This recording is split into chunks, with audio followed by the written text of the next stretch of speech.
আমার কালকে যাওয়ার কথা ছিল এবং সেটা আমি ঠিক করতাম আজকে।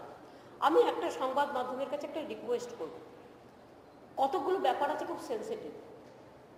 আমার আপনাদের কাছে একটা আবেদন থাকবে, কতগুলো চেয়ারের প্রোগ্রাম আছে যেগুলো আপনারা অন্তত আমাদের একটু জিজ্ঞেস করে নিয়ে খবরটা যদি করেন ভালো হয়। আমরা জানলাম না, একটা নিউজ চালিয়ে দেওয়া হচ্ছে, আজ উড়ে যাচ্ছেন আজ উড়ে যাচ্ছেন, কিন্তু আমরা তো জানি না। এবং এটা করে কি হয়, একদিকে একটা সেন্সিটিভ ইস্যু, লোকের মধ্যে একটা এক্সপেকটেশন বাড়াচ্ছে, যেটা আমার দায়িত্বে পড়ে। আমি ঠিক করবো আমি কখন যাবো, কারণ আমি চেয়েছিলাম আগে দোষীরা গ্রেপ্তার হোক তারপরে আমি যাব। কারণ প্রথম দিনই আমার সাথে ফাদার আর্চ বিশপের কথা হয়েছিল, আমি কথা বলেছিলাম, আমাদের ফুল টিম কাজ করছে ওখানে, আপনাদের মনে রাখতে হবে। ওই অন্ধকারের টর্চের মধ্যে থেকে ওই ছবি বের করে দিয়ে দেওয়া খুব এক্সপার্টিস টিম না হলে হয় না, হাইয়েস্ট টিম দেওয়া হয়েছে। ঘটনাটা খুবই নক্কারজনক। প্রথম দিনই আমরা ধিক্কার জানিয়েছি, ধিক্কার জানিয়েও ভাষা কম হয় না। যারা করেছে তারা একদম, আমি জানি না তারা কোন কলঙ্কের জগতের লোক। সুতরাং ব্যাপারটা খুব সেন্সিটিভ ব্যাপার, এবং সেই জন্যই এগুলোকে একটু রোয়ে শোয়ে কথা বলে করতে হয়। একটা ব্রেকিং নিউজের জন্য আপনারা নিশ্চয়ই সমাজটাকে ব্রেক করে দেবেন না, এটা আমার একটা হাত জোর করে রিকোয়েস্ট থাকবে সবার কাছে, আমি ইন্ডিভিজুয়াল কাউকে বলছি না। এবং এইসব ক্ষেত্রে যেতে গেলে কতগুলো সিস্টেম মেনটেন করতে হয়। যেমন একটা ডিজাস্টার হয়ে গেলে হট করে যাওয়া আর ডিজাস্টারটা রক্ষা করার পরে যাওয়া, দুটোর মধ্যে পার্থক্য আছে। মনে রাখবেন, গঙ্গাসাগর মেলা থেকে শুরু করে আমরা আগে যাই, কিন্তু যখন লক্ষ লক্ষ লোক রাস্তায় থাকে আমি যাই না। তার কারণ আমার ডিউটি নয় মানুষকে ডিস্টার্ব করা। আমি দুর্গাপুজোর সময় ইভিনিংয়ে বেরোই না, মানে পুজোর দিনগুলোতে। আমি দেখবেন পঞ্চমীর মধ্যে সব করে দিই। যখন লোক বেরোয় লক্ষ লক্ষ, তখন আমার দায়িত্ব হচ্ছে তাদের সাহায্য করা। এমনকি গঙ্গাসাগরের মেলা যখন হয়, আমাদের দুজন মন্ত্রীকে দায়িত্ব দেওয়া থাকে, দু তিনজনকে, কেউ পরে থাকবে কেউ পারে থাকবে, কিন্তু আমরা কাউকে যেতে দিই না, যাতে ভিআইপি মুভমেন্টের মধ্যে জন্য আরও কোনো অসুবিধে না হয়। এবং আমি মনে করি আমার সাংবাদিক বন্ধুরা এটা খুব ভালো জানেন এবং তারাও বোঝেন, এটা তাদেরও কথা। এবং সেই জন্য এটা যেহেতু প্রচার করেছে একতরফা বলে আমাকে এখন যেতে হচ্ছে, কিন্তু আমার টোটাল প্রোগ্রামটা আপসেট হয়ে গেছে। অন্তত আপনাদের আমি অনুরোধ করবো যে আমার প্রোগ্রামের ব্যাপারে, গভর্নরের প্রোগ্রামের ব্যাপারে আপনারা আগে বলতে পারেন যে চলে যাচ্ছে, সে যখন প্রোগ্রাম ঠিক করেনি। আমারটা আপনারা বলে দিচ্ছেন। আমার যাওয়ার জন্য আমি বলেছি আমি কোনো সিকিউরিটি নেবো না, তা সত্ত্বেও যদি কাউকে দাঁড় করে রেখে দেয় রাস্তায়, আমি নিশ্চয়ই চাইবো যে ওই কাজটা না করে আমার কাজ কেউ করুক। আমি তো সিকিউরিটি এমনিতেই নিই না, খুব কম নিই। আপনারা তো দেখেন আমার গাড়ি কলকাতায় চলে, আমার পেছনে মাত্র দুটো গাড়ি ঘোরে, আমার সামনে কোনো পাইলটও থাকে না। সুতরাং এটা মাথায় রাখতে হবে কোনটা বেশি ইম্পর্টেন্ট, আমার যাওয়াটা না দোষীদের ধরাটা। কাজে এইটা আমার বেশি প্রায়োরিটি ছিল।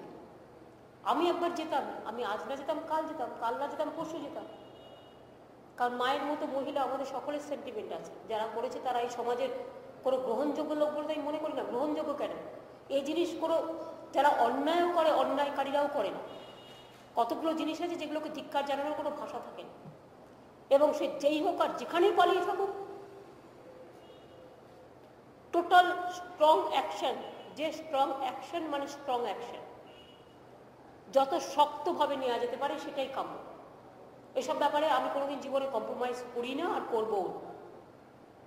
এটা আপনাদের কাছে আমার একটা আবেদন থাকবে, ফার্দার এইগুলো আর আপনারা করবেন না, আমাকে একটু জিজ্ঞেস করে নেবেন, অথবা আমার এখানে অশোককে জিজ্ঞেস করবেন, অথবা আমি যদি যাই আমি তো আপনাদের বলে দিয়ে যাবো যে আমি এখানে যাচ্ছি, হয়ে গেল, চ্যাপ্টার ইজ ওভার। আমি সেটাই ভেবেছিলাম, আমি যখন যাবো আমি একটা বলে দিয়ে যাবো, কারণ এগুলো তো লুকিয়ে রাখার ব্যাপার নয়। যেতে তো 2 ঘন্টা লাগবে, ঠিক তো, আসতে তো 2 ঘন্টা লাগবে। আমি তো নিশ্চয়ই চাই না যে আমার জন্য অন্য কেউ সাফার করবে। ঠিক আছে, আমি যাচ্ছি, আপনাদের বলে গেলাম। বাট এবার থেকে আশা করি যে এই সেন্সিটিভ ব্যাপারগুলো ওই ব্রেকিং নিউজ করবার জন্য টিআরপির নাম করে মানুষ মরে যাওয়ার আগেই মারা গেছে বলে দেওয়াটা ঠিক নয়। এটা আমার একটা হাত জোর করে আবেদন থাকবে। Thank you. এবার আমি যাচ্ছি।